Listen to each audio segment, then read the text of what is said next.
നിങ്ങളുടെ favourite shows ഇനി ഒരിക്കലും മിസ്സാവില്ല. ഇപ്പോൾ C5-ലൂടെ കാണും നിങ്ങളുടെ ഫേവറേറ്റ് ഷോസ് തികച്ചും സൗജന്യമായി. വേണ്ട, ഇരിക്കും മോളെ, ഇരിക്ക്. വേണ്ട, ഇരുന്നോളൂ.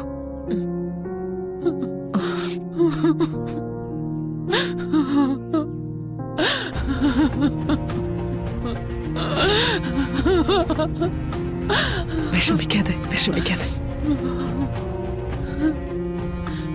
എന്റെ മക്കളെ ഒറ്റയ്ക്കാക്കിയിട്ട് കൂട്ടുകാരൻ അങ്ങ് പോയില്ലേ സാറേ? കുടുംബത്തിന്റെ പിടിവള്ളിയാ പോയത്. ഞങ്ങൾക്കിനി ആരുണ്ട്? ഞാനിതെങ്ങനെ സഹിക്കും? ഇങ്ങനെ വിഷമിക്കല്ലേ.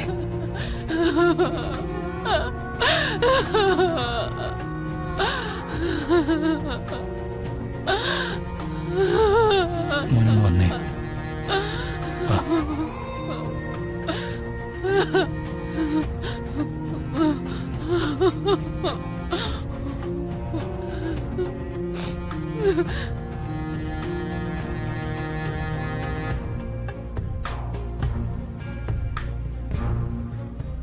ഇപ്പോ ചോദിക്കുന്നത് ശരിയല്ലെന്ന് എനിക്കറിയാം. ഞാൻ അത്യാവശ്യക്കാരനായിപ്പോയി. ആശുപത്രിയിൽ വച്ച് ശങ്കരൻ എനിക്ക് ചെക്ക് തരാൻ തുടങ്ങിയതാണല്ലോ. അപ്പോ ഞാനത് വാങ്ങിയില്ല. ഇപ്പോ ആ ചെക്ക് കിട്ടിയാൽ വളരെ ഉപകാരമായിരിക്കും. തനിക്ക് തരാനുള്ള പണം ഇപ്പൊ തന്നെ തന്നേക്കാം. ഓനെ അതിൽ ഒപ്പിട്ട് വെച്ചൊരു ചെക്ക് ലീഫുണ്ട്. അതൊന്നും ഇപ്പൊ വേണ്ട. എന്താ ശങ്കര ഇത്?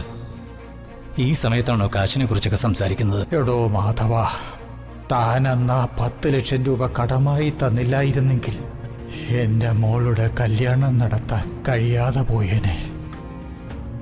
എന്താ നിങ്ങൾ ഈ പറയുന്നേ? ഏത് ചെക്കിന്റെ കാര്യം ചോദിക്കുന്നേ? അയ്യോ,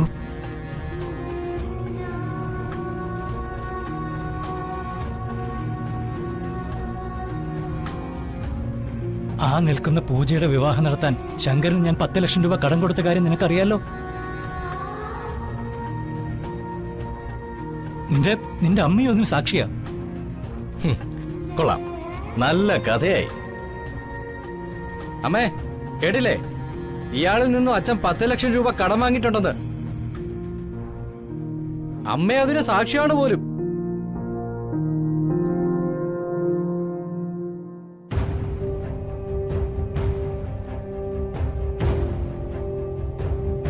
പെങ്ങളെ, എന്റെ മോള് വന്ദനയുടെ വിവാഹം നിശ്ചയിച്ചിരിക്കുക. ഇനി 4 ദിവസമേ ഉള്ളൂ. ചില്ലി കാശ് കയ്യിലില്ല. നിങ്ങളുടെ മോളുടെ കല്യാണാവശ്യത്തിന് തന്ന പണം എന്റെ മോളുടെ കല്യാണാവശ്യത്തിന് തിരിച്ചു തരണം. ചതിക്കരുത് പെങ്ങളെ. ഒന്ന് നിർത്തുന്നുണ്ടോ? നിങ്ങളെ പോലെ മാന്യനായ ഒരാളിൽ നിന്നും ഇങ്ങനൊരു നട്ടാക്കുറിക്കാത്ത നുണ ഞാൻ തീരെ പ്രതീക്ഷിച്ചില്ല.